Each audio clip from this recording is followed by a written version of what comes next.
All right, so something happened in a doctor's office that perfectly explains where we are as a country right now. Now, when I first saw this clip, I ain't gonna lie, I thought it was fake because what kind of person chases someone through a medical office over a shirt? Honey, bye. I'm gonna bye. No, you're not. No, you need to stop harassing. I'm at a doctor's appointment. I don't need your harassment. You need to go away. You need to go away. You need to not block my door. I just want you to think about what you're wearing. Go away. Get off my back. Leave me alone, freak. Stop. Stop. I'm at a doctor's office. Stop.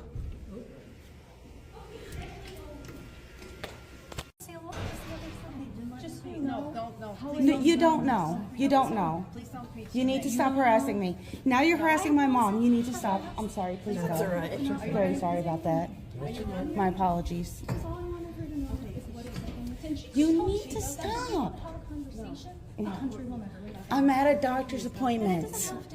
You need to just stop. You need to stop. You need to go. Honey, you need to go. You need to go. Yes, you need to go. You need to go. You're harassing me right now. You're coming back at me. You need to go. No, I'm not going outside because you don't have the time. I want to wait for my appointment. I know. We're going to be right here. No, I don't need a 2-minute discussion with you. It is my right to wear what I want. It is my First Amendment. Listen, let me just call Bethlehem Police and have them come. Right. You need to stop. You need to stop. No, you need to stop. You're harassing me. Now, think about how insane that is for a second, right? You're at a doctor's office. People are there for appointments. Somebody might be sick. Somebody might be dealing with something very, very serious. I mean, at a hospital, 9 times out of 10, that is definitely the case. And this woman decides that that's the moment to chase someone down the hallway like she's conducting a political interrogation over a shirt. Not violence, not a crime, a shirt. And you'll notice something important in that clip. The woman wearing the shirt, she tried her best not to even engage. You know, she keeps walking. She keeps saying, leave me alone. She's trying to mind her own business. The confrontation keeps escalating anyway. And the reason this clip blew up online is because people started to realize something. This isn't about politics anymore. I told y'all months ago, this is about control. Because if someone can even wear a sweatshirt without getting chased down in public, that tells you a lot about what culture is right now. But here's the crazy part. That confrontation didn't come out of nowhere, because while people are arguing in doctors' offices, this entire debate about immigration enforcement, has been exploding everywhere. And before we keep going, quick second. A lot of y'all have asked me how I keep my personal information and accounts locked down online, especially running a channel like this with thousands of people see what I post every day. All right, let me borrow you for a second. Aren't you tired of getting those spam calls and text messages? Do you even know why you get them? If you don't, sit tight, I'll explain. You see, what's happening is these big tech companies, they're not doing a good job of keeping our data safe. They're not even trying. Like, did you know that Ticketmaster got hacked, and the only reason why they didn't inform you about it is because it didn't have a material impact on our business, quote unquote. And that data had full names, addresses, email addresses, your credit card info, which basically makes them you. And I need to be me, not them. And this is why I have to bring to your attention today the sponsor of this video, Aura.com. Aura alerts me when my data is breached, giving me fast fraud alerts and removes my info from data broker websites. All in one affordable app, might I add. Aura also allows transaction monitoring, VPN, antivirus protection, you got parental controls, identity theft insurance, and it's all in one affordable app. So listen, if my data was ever compromised, I would not worry at all. I'll sit tight because I know I got Aura in the background keeping me safe and protected all day. And this is why I can no longer let you be unprotected, as well as your family. So in order to ensure that protection, I need you to head over to aura.com/kingdomreacts right now, and you're going to get 2 weeks on us. And don't worry, I will have the link available in the description. All right, back to this, y'all. What happened next, actually, is even crazier. How you doing, brother? Doing well. How are you? Good, man. I just want to say I appreciate y'all out here down in this cold, keeping folks safe. Respect for that. Thank you, sir. That means a lot. We appreciate it. For real. Thank you for your service. We'll keep at it. You stay warm out here. Bet. Y'all take care. Take it easy. All right, peace. How you doing, brother? Doing well. How are you? Now, this clip right here, this is the one that made people lose their minds, all right? Because suddenly if you have a black man walking up to ICE agents, shaking their hands and thanking them. Now, I know this is an AI video, but even with it being AI, there's still a point to be made. And you would think from the reaction online that this was the most controversial thing anyone has ever seen. Why? Because it breaks the narrative. It's told constantly that everyone in certain communities think the same way about immigration enforcement. And then a video pops up like this, and suddenly people realize the conversation isn't nearly as one-sided as they've been told.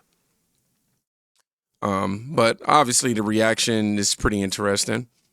Instead of debating the overall message, they started debating whether the video was obviously AI generated.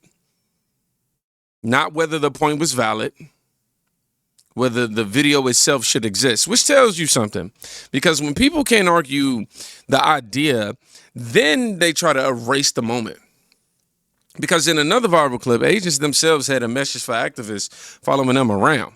And I ain't gonna lie, the internet love what happened next. This is your last warning, all right? Do not follow us. Go home to your kids or whatever. Go home to your kids, all right? This is your warning. You will be arrested, all right? I do have the authorization to put you guys in cuffs, all right? Go home. Go home to your kids. And brush your hair. Bye.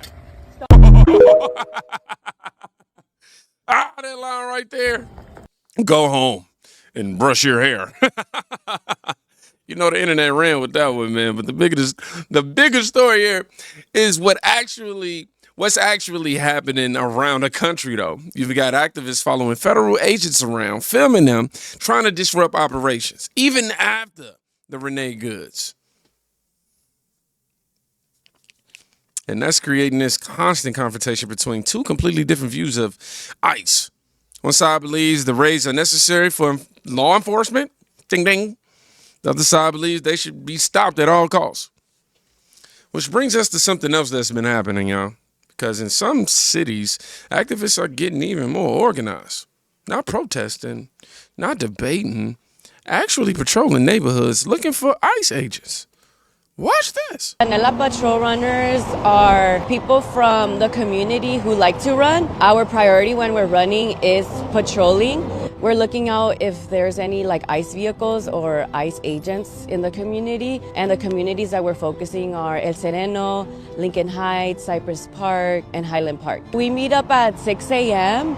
Runners already wake up that early, and that's the time a lot of people are taking public transportation to go to work, and a lot of vendors are setting up. When you're out running, you get to observe what cars are familiar, what cars are not familiar, what people are regulars, what people are not regulars. You get to see if something is off.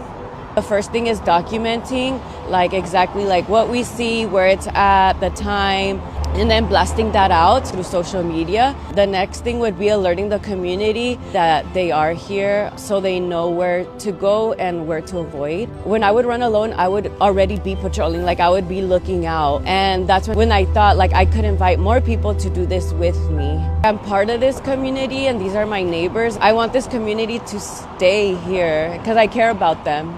So now we've got running groups jogging through neighborhoods, scanning for government vehicles, posting alerts online. That's where this country is right now, y'all. And again, whether you support immigration enforcement or oppose it, you have to admit something. The debate has moved way past politics. It's now happening in doctors' offices, neighborhoods, parking lots, hallways, obviously social media, everywhere. But while people argue about ICE operations, some cases are raising a completely different question. Because critics of sanctuary policies point out to stories like this. You'd think a guy who was accused of stabbing 4 different people and raping a woman would be in jail. But Abdul Jallo was free to strike again, allegedly stabbing a woman to death at this bus stop. When Larry Gross heard about the crime, it reminded him of when he was attacked in February of 2023. Larry says he was pulling his shopping cart to this Richmond Highway 7-Eleven near his townhome when the same man, Abdul Jallo, came at him, first stealing his cell phone. He came right at me, and he stabbed me. He tried to stab me, and a knife broke. But I looked, unzipped, and there was blood there. Fairfax County Police say they've arrested Jallo at least 30 times, but Larry's case was the first felony conviction in recent years. Jallo only served 2 years, violated probation, but instead of getting more jail time, he was released. Well, the justice system works in mysterious ways. That's all I have to say about that. Also mysterious, why Jallo, who is in the country illegally, hasn't been deported. ICE says they have an order of removal, but even with Jallo's recent jail stays, ICE hasn't come to pick him up. Now, cases like this are exactly why the debate gets so heated. Because when people hear about someone with dozens of arrests, multiple violent incidents, and an ICE removal order that was never carried out, it raises a lot of questions. Questions about enforcement, questions about policy, the previous administration, and questions about whether the system is actually working the way it's supposed to. You know it is now. Which brings us to Washington. Because while all the chaos is happening across the country, politicians are still fighting over the same issue. And that's fun and nice. The president has fired Kristi Noem. Good riddance. But the problems at this agency, at ICE, transcend any one person. The rot is deep. The president has to end the violence and rein in ICE. What would you need to confirm Senator Mullen to this position? Do you need assurances This on is immigration? This is a problem of policy, not personnel. The rot is deep. No one person can straighten this up until the president changes the whole agency, stops the violence, and reins in ICE. What do you think about his selection of Senator Mullen to lead this agency? I told you, this is not an issue of personnel. It's an issue of policy. The rot is way deep down. It transcends any one individual. Mr. Leader, some Democrats are saying that they think this might make it easier for your negotiations on DHS. That's up to them. They've been stonewalling us. But you're in the negotiations. They've been stonewalling us on the most important issues, and those have to change, and they have to change them. We have to change them by legislation, because any one person, I don't trust any one person being in charge of this agency as long as Trump is president, given the policies he's espoused, given how ICE has been structured. The rot is deep. Does that mean that Democrats are going to block any nominee from getting through? As I said, he's got to change the whole policies in ICE. It's not a personnel issue, so I wouldn't focus on that. So a legislative fix has to come before you support the nominee. Thank you, Senator. Thank you, sir. Thank you. The rot is deep. The rot is deep. You're right, Schumer. You've been for a while riding.